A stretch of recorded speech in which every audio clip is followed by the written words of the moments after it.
I think some people are asking, well, if you substitute Bill Daley for Rahm Emanuel, is that really a big change? If you replace one Chicago political titan with another, is that really getting you very much? So it'll be interesting if he really kind of brings in fresh blood, or if he just kind of moves the deck chairs around. Well, it's a new Congress coming in January, and the White House is in the midst of some pretty significant changes. David Axelrod, who's been the president's top political advisor, is going to be leaving later this winter to go back to Chicago and move on to what will eventually be the president's reelection campaign. One of the top managers from his 2008 effort, David Plouffe, is coming into the White House. And then there's some other shakeups underway. They're studying whether to get a new chief of staff or not. The president might stick with the current chief, Pete Rouse, but he might go with someone new.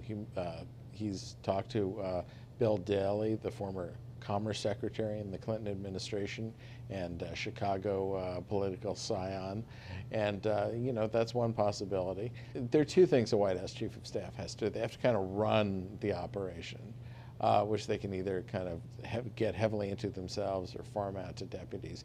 And the other thing is they're kind of the president's ambassador to Washington. They're almost like a viceroy in a royal court, and so they have to be somebody who's kind of generally known around town and has good relationships around Washington. And the ones who've kind of fared best at this, people like James Baker or John Podesta, have tended to have good relations in Washington with a lot of different people over a number of years. So Daley would definitely fit that category, I think. But we'll see. Obama might go in a completely different direction.